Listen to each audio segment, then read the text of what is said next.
2. दास व दस्यू हे अनार्य लोक होते हे दाखविण्यासाठी ते शुद्ध वांशिक अर्थाने वापरलेले आहेत काय? तसे जर असेल तर शूद्र हे हिंदुस्थानचे मूळ रहिवासी होते हे सिद्ध करण्यास काही अचूक पुरावा आहे काय? या 2 प्रश्नांचा विचार करणे जरूर आहे. या प्रश्नांचे उत्तर होकारार्थी दिले तर दास व दस्यू आणि शूद्र हे एकच लोक होते असे म्हणता येणे शक्य नाही. दस्यू हा शब्द अनार्य लोक यांना उद्देशून वांशिक अर्थाने वापरलेला आहे हे दाखविण्यास पुरावा नाही. उलट अंशी आर्य धर्माचे रीतिरिवाज न पाळणारे लोक अशा अर्थाने दस्यू हा शब्द वापरलेला आहे. याला भक्कम पुरावा नाही. या बाबतीत महाभारताच्या शांती पर्वातील 65व्या अध्यायातील 23वा श्लोक विचारात घ्यावा. तो श्लोक असा: दृश्यन्ते मानुषे लोके सर्ववर्णेषु दास्यवः लिंगांतरे वर्तमाना आश्रमेषु चतुष्पर्वपि. सर्व वर्णात आणि सर्व आश्रमात दस्यू लोकांचे अस्तित्व आढळून येते. दस्यू हा शब्द अनार्य लोकांच्या टोळी दर्शविणारा शब्द म्हणून वापरण्यात येत नव्हता हे महाभारतातील वरील उतार्यावरून स्पष्ट दिसून येते. हा उतारा म्हणजे एक निर्णायक पुरावा होय याबद्दल शंका घेण्यास मुळीच वाव राहत नाही. दस्यू हा शब्द कसा उत्पन्न झाला हे सांगणे कठीण आहे. या बाबतीत असे मत प्रचलित आहे की हिंदी आर्य लोकांनी दस्यू हा शब्द हिंदी इराणी लोकांना शिवी म्हणून वापरलेला होता. या मतात अतिशयोक्ती किंवा ओढाताण दिसत नाही. हिंदी आर्य व हिंदी इराणी या लोकात झगडे होते असे इतिहास सांगतो. यावरून हे शक्य आहे की हिंदी आर्य लोकांनी आपल्या शत्रूंना तिरस्कारपूर्वक रीतीने संबोधण्यासाठी दस्यू हा शब्द उत्पन्न केला असेल. ही विचारसरणी खरी मानली तर दस्यू हे हिंदुस्थानचे रहिवासी होत असे म्हणता येणार नाही. दास या शब्दाबद्दल विचार केला तर असा प्रश्न प्रथम उपस्थित होतो की झेद अवेस्ता यात वर्णन केलेला अजही दाहक आणि दास या शब्दांमध्ये काही संबंध आहे काय? अजही दाहक हा संमिश्र शब्द अजही व दाहक या शब्दांनी मिळून झालेला आहे. अजही म्हणजे साप, राक्षस. दाहक हा शब्द दाह या धातूपासून झालेला आहे. दाह म्हणजे चावणे, इजा करणे. अजही दाहक याचा अर्थ चावणारा राक्षस असा होतो. झोहाक या नावाने हिंदी इराणी लोकात सामान्यपणे संबोधला जाणारा जो माणूस आहे त्याला अजही दाहक असे नाव देण्यात आलेले आहे. झोहाक हा याष्टवाङ्मयात पुष्कळ वेळा उल्लेख केलेला आहे. हा राक्षस बॅबिलोनमध्ये राहत होता व तेथे त्याने राजवाडा बांधलेला होता असे मानले जाते. या जगात पावित्र्याचे जे राज्य चाललेले आहे त्याचा विनाश करण्यासाठी राक्षसांचा प्रमुख आंग्रमायन्यू याने अजही दाहक याला उत्पन्न केले. हिंदी इराणी लोकांचा प्रसिद्ध राजा इमा याच्याबरोबर अजही दाहक याने युद्ध केले व त्यात त्याने इमाचा पाडाव करून त्याला युद्धात ठार मारले. क्षायिता म्हणजे चकाकणारा, तेजस्वी किंवा राज्य करणारा या अर्थाने इमाचा अवेस्तामध्ये फार वेळा उल्लेख केलेला आहे. क्षी या धातूचे दोन अर्थ आहेत. चकाकणे, तेजस्वी होणे किंवा राज्य करणे. हवन्वथा समोर तिसरे विशेषण इमाला अवेस्ताने दिलेले फार आढळते. हवन्वत्वा म्हणजे मेंढ्यांचा चांगला कळप बाळगणे हा अवेस्तातील इमा क्षायिता पुढील पर्शियन भाषेत जमशिद झाला अशा दंतकथा प्रचलित आहेत. जमशिद राजा विवध्वंताचा मुलगा होता. तो इराणच्या इतिहासाचा नायक होता. पर्शियन संस्कृतीचा तो संस्थापक होता. तो पेशदियाद्यान या घराण्याचा राजा होता. यास्न हा 9 व 5 कोइमा याशी यात म्हटले आहे की हस्म म्हणजे संस्कृत यस्म याचा बेधडकपणे चक्काकूर करणारा या जगातील पहिला माणूस विवशस हा होय. या कार्याबद्दल विवशसला वर मिळाला. त्या वरान्वये त्याला मुलगा प्राप्त झाला.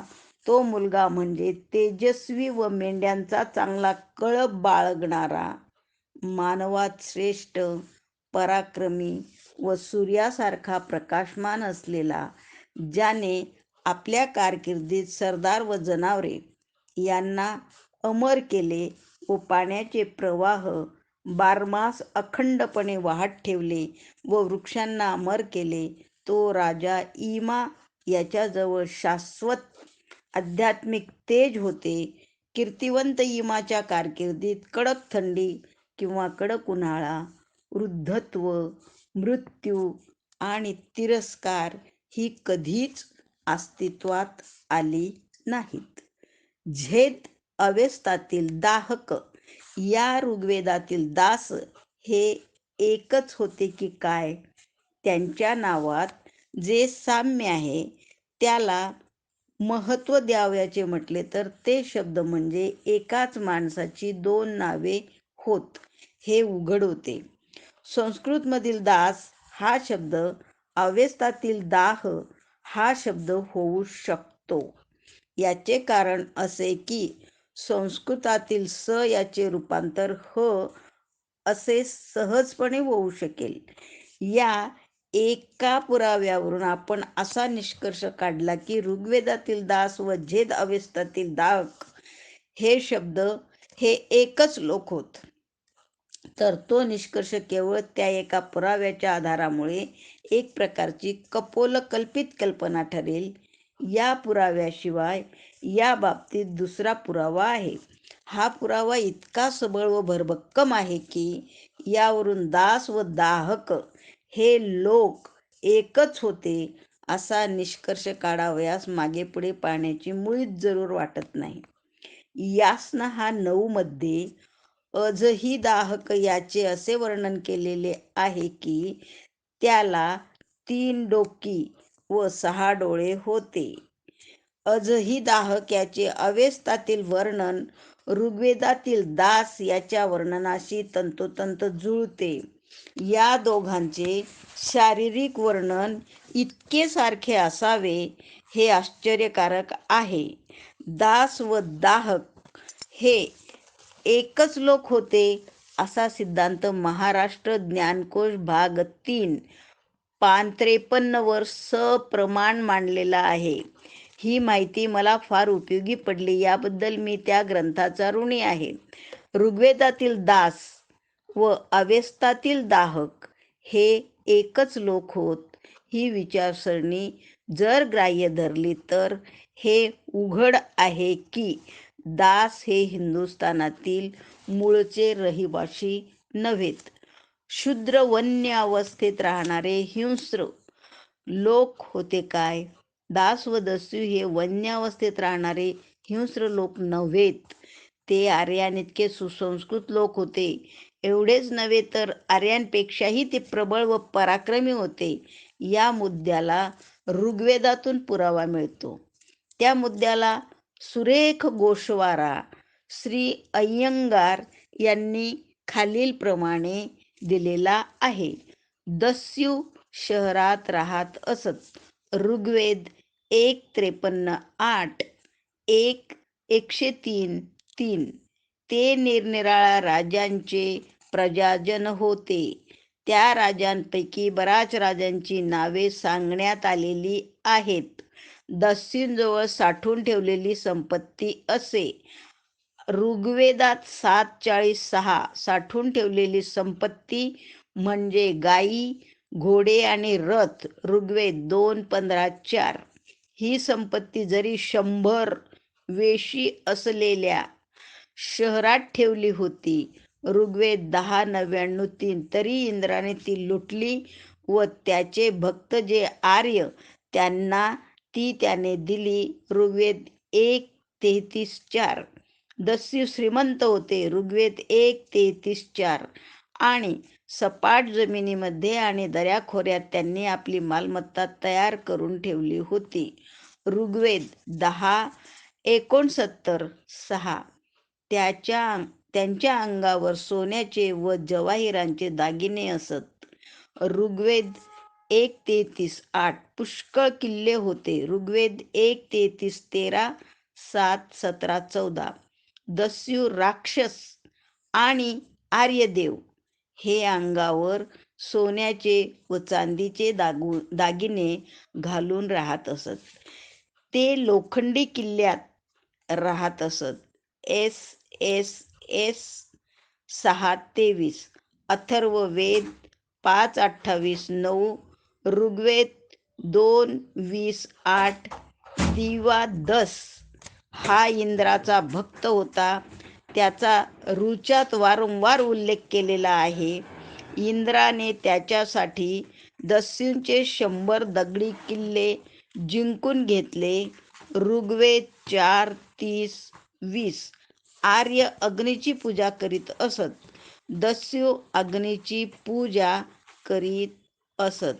अग्नी आर्यांच्या तर्फे प्रदीप्तमान होऊन दस्यूंची शहरे जाळीत असे. ऋग्वेद 7:5-3. आर्यांची गुरे चोरून आणून दस्यूंनी त्यांना दगडी तुरुंगात गोठ्यात ठेवले होते. बृहस्पतीने तो तुरुंग फोडला. ऋग्वेद 4:67-3. दस्यूंजवळ रथ होते व त्यांचा ते आर्याप्रमाणे युद्धात उपयोग करीत असत. आर्यांजवळ जी शस्त्रे होती तीच शस्त्रे दस्यूंजवळ होती. ऋग्वेद 8:24-27, 3:30-5, 2:15-4. दास व दस्यू आणि शूद्र हे एकच लोक होते असे म्हणणे म्हणजे कल्पनेची भरारी आहे. ते म्हणणे म्हणजे कल्पनेची वावडी वाऱ्यावर सोडून देणे होय. या म्हणण्याला आतापर्यंत मान्यता दिली गेली. याचे कारण हे की ते म्हणणे आदरणीय विद्वानांच्या तोंडातून बाहेर पडलेले होते, म्हणून हे म्हणणे सिद्ध करणारा पुरावा कुठेही मिळत नाही. दास हा शब्द ऋग्वेदात 54 वेळा आणि दस्यू हा शब्द 78 वेळा वापरलेला आहे. हे पूर्वी सांगितलेले दास व दस्यू हे एकच लोक होते या भावनेने त्यांचा उल्लेख ऋग्वेदात काही ठिकाणी केलेला आहे. शूद्र हा शब्द ऋग्वेदात फक्त एकदाच वापरलेला आहे आणि तो अशा प्रकारे वापरलेला आहे की तो ज्या संदर्भाने वापरलेला आहे त्या संदर्भाशी दास व दस्यू या शब्दांचा काही संबंध नाही. वर जे विवेचन केले आहे ते लक्षात घेतले तर कोणता सुबुद्ध माणूस असे विधान करील की शूद्र आणि दास व दस्यू हे एकच लोक होत. या बाबतीत लक्षात ठेवण्यासारखी दुसरी गोष्ट अशी आहे की दास व दस्यू ही नावे पुढील वैदिक वाङ्मयातून अजिबात अदृश्य झाली. याचा अर्थ असा की दास व दस्यू यांना आर्यांनी संपूर्णपणे आत्मसात करून टाकले. परंतु शूद्रांची गोष्ट काहीशी निराळी आहे. अगदी प्राचीन काळाच्या वैदिक वाङ्मयात शूद्रांसंबंधी काहीच उल्लेख आढळत नाहीत. परंतु पुढील वैदिक वाङ्मयात शूद्रांसंबंधी भरपूर उल्लेख आढळतात. या सर्व पुराव्यांवरून हीच गोष्ट सिद्ध होते की शूद्र लोक दास व दस्यू या लोकांहून निराळे होते. शूद्र अनार्य होते काय? या बाबतीत श्री काणे म्हणतात, कानेज धर्मा सूत्रा सेकंड पार्ट 1 पेज 35. 4. ब्राह्मण ग्रंथ त्याचप्रमाणे हिंदू धर्मसूत्रे जेव्हा लिहिली गेली तेव्हा या ग्रंथांच्या लेखकांनी आर्य आणि शूद्र यांच्यात असलेला भेदभाव सतत नजरेस पुढे ठेवलेला होता. ताड्य ब्राह्मणात लुटुपुटूच्या लढाईचे वर्णन केलेले आहे. त्यात असे म्हटलेले आहे की शूद्र व आर्य हे कातड्यावर लढतात. त्यांची लढाई अशा बेताने चालते की तीत आर्य रंग यशस्वी होतो. आपस्तंभ धर्मसूत्र 1:1:3:40:41 म्हणते की स्वतः भिक्षा मागून आणलेले अन्न ब्रह्मचारी जर खाऊ शकत नाही तर ते त्याने आर्याजवळ त्याच्या उपभोगासाठी ठेवावे, किंवा त्याच्या गुरुचा जो दास शूद्र असेल त्याला ते अन्न त्याने द्यावे. त्याचप्रमाणे गौतम सूत्राने 10:69 शूद्राला अनार्य हा शब्द वापरलेला आहे. शूद्र व आर्य यांच्यात असलेला भेद किती कडक रीतीने पाळला जात होता याचे जास्त स्पष्टीकरण होणे जरूर आहे. शूद्र हे अनार्य होते असा जो पुरस्कार करण्यात येतो त्याला आधार म्हणून खालील पुरावे विशेष महत्त्वाचे आहेत. अथर्ववेद 4:20:4 हजार डोळ्यांचा देव हा लता माझ्या उजव्या हातात ठेवा, तिच्या साहाय्याने मी प्रत्येकाला पाहतो. शूद्राला तसेच आर्याला. कथक संहिता 34:5 शूद्र व आर्य यांचा कातड्यासंबंधी तंटा होतो. देव व दैत्य म्हणजे राक्षस यांच्यात सूर्यासंबंधी तंटा उत्पन्न झाला. देवांनी लढून सूर्य मिळविला. शूद्रांनी तंटा करण्याने आर्यवर्णाला यश मिळविण्यास भाग पडते व आर्य स्वतःला यशस्वी करतो. आर्य देवांच्या गाभाऱ्यात राहील, शूद्र देवाच्या गाभाऱ्याबाहेर राहील. कातडी पांढरी, वर्तुळ सूर्याच्या आकाराप्रमाणे राहील. वाजसनेयी संहिता 23:30-31 जेव्हा हरिण शेतातील बाजरीचे पीक खाते तेव्हा शेताच्या धन्याला त्या हरिणाबद्दल प्रेमभाव वाटत नाही. जेव्हा शूद्र स्त्रीला आर्यपती असतो तेव्हा त्या पतीला आपल्या पुढील सुखसमृद्धीची इच्छा राहत नाही. जेव्हा हरिण शेतातील बाजरीचे पीक खाते तेव्हा शेताच्या धन्याला या हरिणाचा राग येतो. जेव्हा शूद्र माणूस आर्य स्त्रीचा पती होतो तेव्हा तो पती तिच्या भावी सुखसमृद्धीबद्दल आपली संमती देत नाही. वरील श्लोकावरून हे स्पष्ट होते की शूद्र व आर्य हे वेगवेगळे लोक होते व त्यांच्यात वैर होते. यावरून पर्यायाने असे सिद्ध होते की शूद्र हे अनार्य होत. परंतु असा निष्कर्ष एकदम काढणे जरा घाईचे होईल. शूद्र अनार्य होते असा निष्कर्ष वरील श्लोकातील माहितीवरून काढण्यापूर्वी 2 गोष्टी लक्षात घेतल्या पाहिजेत. पहिली गोष्ट ही की पूर्वी सांगितल्याप्रमाणे व ऋग्वेदात उपलब्ध असलेल्या पुराव्यावरून असे म्हटले पाहिजे की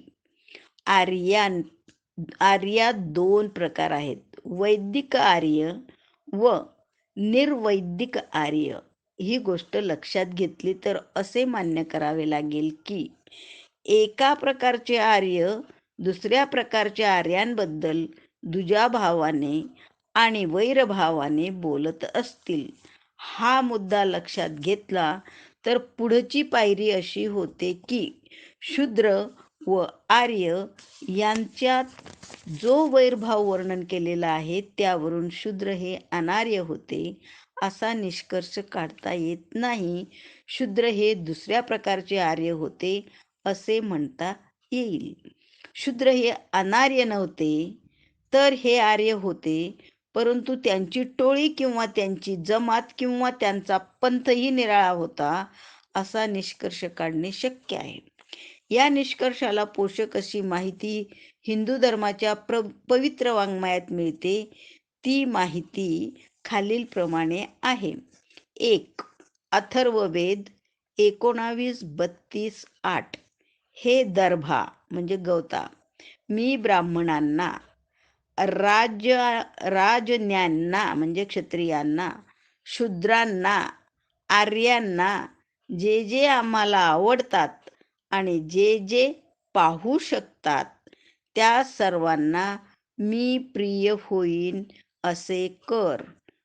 2. अथर्ववेद 19:62-1.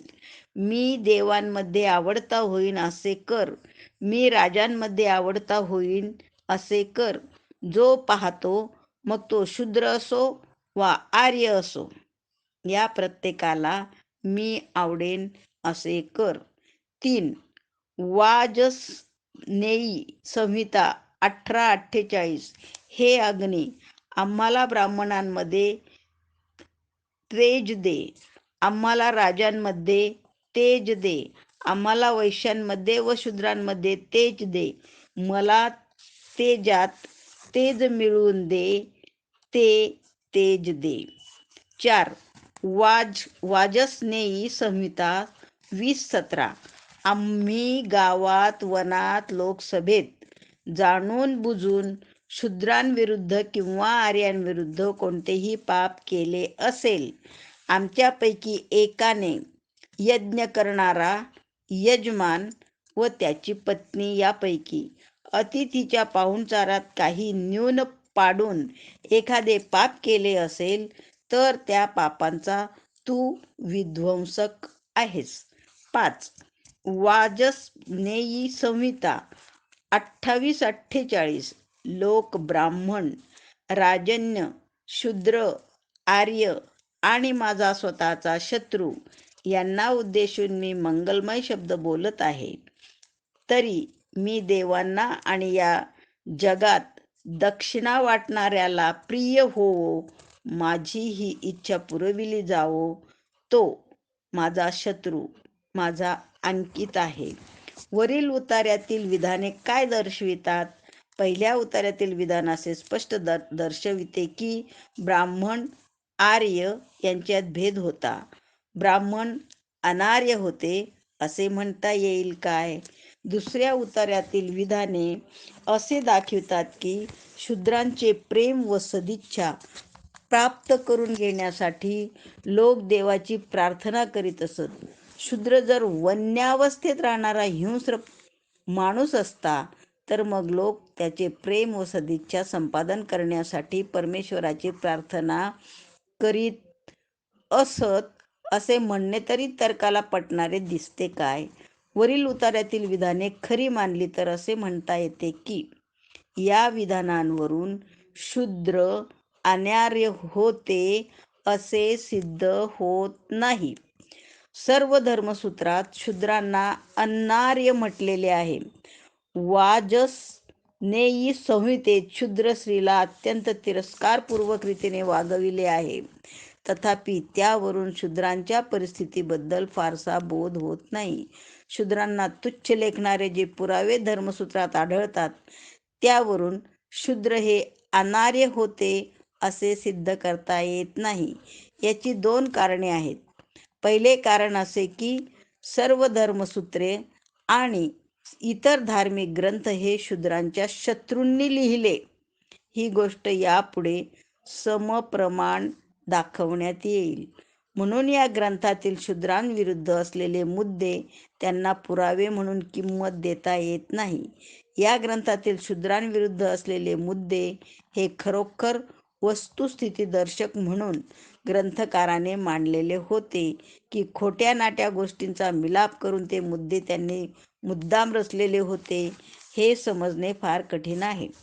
शूद्रांसंबंधी इतर ग्रंथात ज्या गोष्टी लिहिण्यात आलेल्या आहेत त्यांच्याशी धर्मसूत्रातील व संहितेतील गोष्टी मुळीच जुळत नाहीत, हेही लक्षात ठेवण्यासारखे आहे.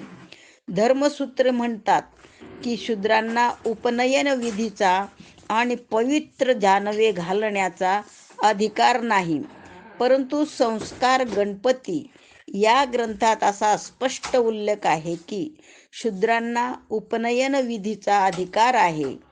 Max Muller, ancient Sanskrit literature 1860 page 58.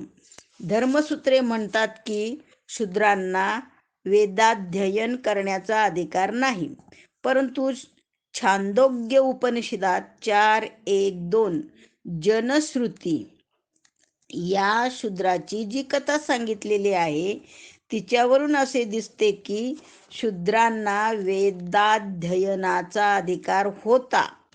ती कथा म्हणजे अशी की जनश्रुती शूद्राला रक्वै या आचार्याने वेद शिकविला. यापेक्षा प्रबळ पुरावा कवश एलुश याचा आहे. कवश एलुश हा शूद्र ऋषी होता. ऋग्वेदातील 10व्या मंडळात ज्या ऋचा आहेत त्यातील बऱ्याचशा ऋचा कवश एलुश याने रचलेल्या आहेत.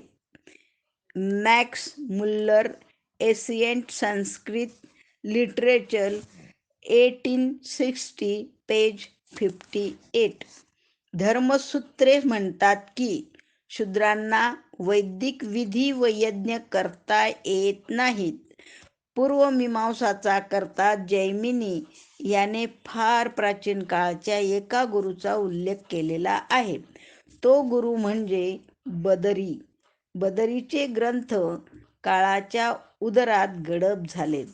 जैमिनीने असे म्हटलेले आहे की शूद्रांना वैदिक यज्ञ करण्याचा अधिकार आहे. या तत्वाचा बदरीने पुरस्कार केला. भारद्वाज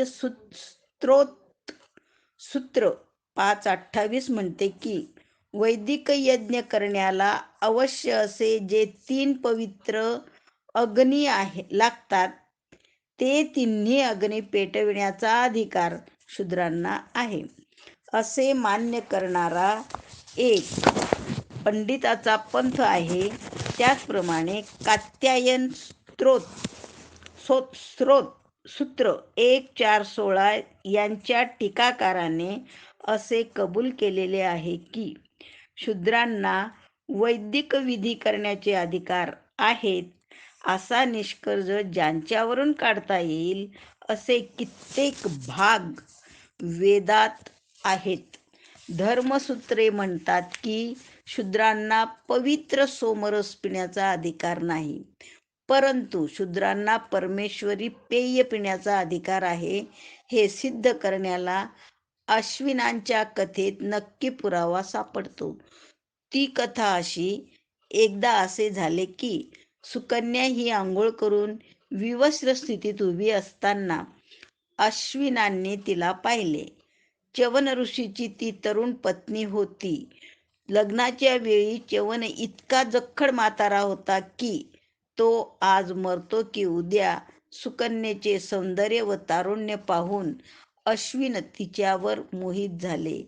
ते तिला म्हणाले, तू आम्हापैकी एकाला पती म्हणून माळ घाल. तू तुझे ते तारुण्य व्यर्थ वाया घालवतेस, हे तुला शोभत नाही. मी पतिव्रता आहे, असे उत्तर देऊन सुकन्येने अश्विनांची विनंती नाकारली. त्यांनी तिच्या पुढे एक करार ठेवला. ते म्हणाले, आम्ही दोघे स्वर्गाचे प्रसिद्ध वैद्य आहोत. आम्ही तुझा पतीला तरुण व सौंदर्यवान करू. हे तुला कबूल असेल तर तू आम्हापैकी एकाला पती म्हणून मान्य कर. अश्विनांचे उद्गार ऐकून सुकन्या च्यवनाकडे गेली व तिने त्याला निवेदन केले की च्यवन सुकन्येला म्हणाला, तू तसे कर. कराराप्रमाणे सर्व गोष्टी झाल्यानंतर अश्विनांनी च्यवनाला तरुण केले. त्यानंतर असा प्रश्न उपस्थित झाला की देवांचे पेय जे सोमरस ते पिण्याचा अधिकार अश्विनांना आहे काय?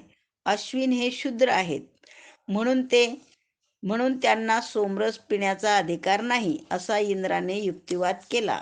अश्विनांनी च्यवनाला शाश्वत तारुण्य दिलेले होते. त्याने इंद्राशी युक्तिवाद करून अश्विनांना सोमरस देण्यास इंद्राला भाग पडले. व्ही. Indian mythology, page 128-134. शूद्र हे अनार्य आहेत असे दाखविणारे जे पुरावे धर्मसूत्रात आढळतात ते या बाबतीत विश्वसनीय पुरावे म्हणून ग्राह्य मानता येत नाही. याचे दुसरे एक कारण आहे, हे पुरावे मनूच्या मताला पोषक ठरत नाहीत. शूद्र हे आर्य की अनार्य हा प्रश्न निकालात काढताना मनुस्मृतीतील खालील श्लोकांचा लक्षपूर्वक विचार करणे जरूर आहे. ब्राह्मणापासून उत्पन्न झालेल्या जातीची स्त्री व शूद्र स्त्री यांना वरिष्ठ जातीतील पुरुषापासून जर मुले झाली तर त्या मुलाच्या जातीला 7व्या पिढीत श्रेष्ठ जातीचा दर्जा प्राप्त होतो. याप्रमाणे शूद्राला ब्राह्मणाचा दर्जा मिळवता येतो आणि त्याच रीतीने ब्राह्मण अधोगतीला जाऊन शूद्रांच्या दर्जाला जाऊन पोचतो. हाच नियम क्षत्रियांच्या किंवा वैश्यांच्या संततीला लागू होतो. अनार्य स्त्रीपासून आर्य पुरुषाला मुलगा झाला व ब्राह्मण स्त्रीपासून अनार्य पुरुषाला मुलगा झाला तर त्या दोन मुलांपैकी कोणाला श्रेष्ठ मानावे याबद्दल जर शंका उत्पन्न झाली तर तिचा निकाल येणेप्रमाणे लावावा. अनार्य स्त्रीपासून आर्य पुरुषाला मुलगा झालेला असला तर तो आपल्या अंगच्या सद्गुणांनी आर्य होऊ शकत नाही. मनुस्मृती अध्याय 10 श्लोक 64-67. मनुस्मृतीतील 64वा श्लोक अध्याय 10 गौतम धर्मसूत्रात 4:22 आढळतो. श्लोकाचा खरा अर्थ काय आहे याबद्दल विद्वानात मतभेदाची थोडी लढत चालू आहे. निरनिराळ्या विद्वानांनी या श्लोकाचे जे अर्थ केलेले आहेत त्यांचा सारांश बुटलर यांनी खालील शब्दात दिलेला आहे. मेध, गोह, कुल्ल आणि राघ यांच्या मताप्रमाणे या श्लोकाचा अर्थ असा होतो की शूद्र स्त्री व ब्राह्मण पुरुष यांच्यापासून उत्पन्न झालेली मुलगी व तिची मुले या सर्वांनी जर ब्राह्मणांची लग्न केली तर त्या शूद्र स्त्रीपासून 6वी मुलगी जन्माला येईल. तिची मुले ब्राह्मण समजली जातील. गौतम सूत्रात या श्लोकाशी जुळणारा एक भाग आहे. त्या भागावर हरदत्त यांनी जी टीका केलेली आहे तिच्याशी वरील अर्थ जुळतो.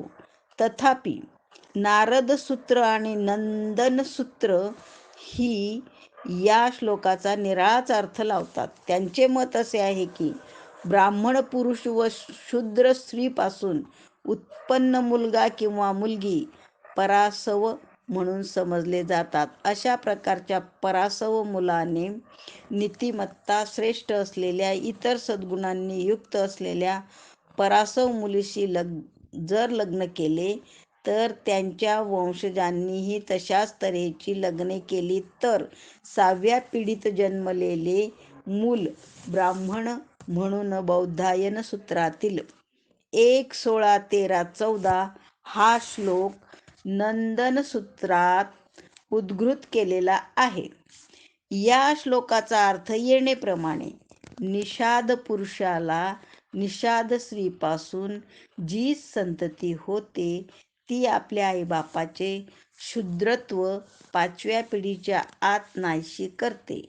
अशा संततीच्या 5व्या पिढीतील मुलांचा उपनयन विधी करण्यास हरकत नाही.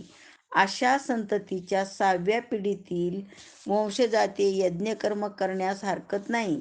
बौद्धायन सूत्रातील हा भाग खरा आहे.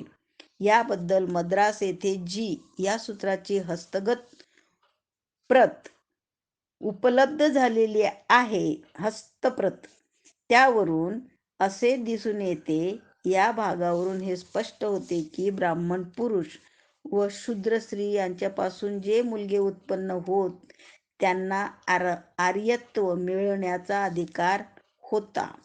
मनुस्मृतीतील श्लोकाचाही अर्थ असाच असला पाहिजे हे अशक्य नाही असेही वाटते. या श्लोकाचे भाषांतर येणेप्रमाणे असावयास पाहिजे होते: ब्राह्मण पुरुष व शूद्र स्त्री यांना जर ब्राह्मण जातीचे गुणधर्म असलेला सर्वोत्कृष्ट मुलगा झाला किंवा परासव जातीचे गुणधर्म असलेली सर्वोत्कृष्ट मुलगी झाली तर परासव जातीला 7व्या पिढीत उच्चतम जातीचा दर्जा प्राप्त होतो. मनुस्मृतीतील 64व्या अध्याय 10 श्लोकाचा अर्थ कसाही लावला तरी एक निर्विवाद आहे की काही विशिष्ट परिस्थितीत शूद्र 7व्या पिढीत ब्राह्मण होऊ शकत होता. शूद्र जर आर्य नव्हता तर त्याला ब्राह्मण करण्याची कल्पना कोणालाही सुचणे शक्य नव्हते. प्राचीन काळी असा नियम सर्रासपणे पाळला जात होता की एखाद्या माणसाला आपल्या जन्माची शुद्धता सिद्ध करावयाची असेल तर ती त्याने आपल्या 6 पिढ्यातील लोकांच्या जन्माची शुद्धता सिद्ध करून दाखवावी लागत असे. 6 पिढ्यातील लोक जन्मतः स्वतंत्र नागरिक होते व त्याचा जन्म कायदेशीर रीतीने लग्न झालेल्या आईबापांच्या पोटी जन्म झाला हे सिद्ध करून दाखवणे जरूर होते. W.E. Hearn the Aryan household chapter 8 शूद्र हा अनार्य होता हे मत अर्थशास्त्रातील तज्ज्ञांच्या मताला जुळणारे नाही. कौटिल्य हा अशा तज्ज्ञांपैकी एक होता. या बाबतीत त्याचे मत विशेष महत्त्वाचे समजले पाहिजे.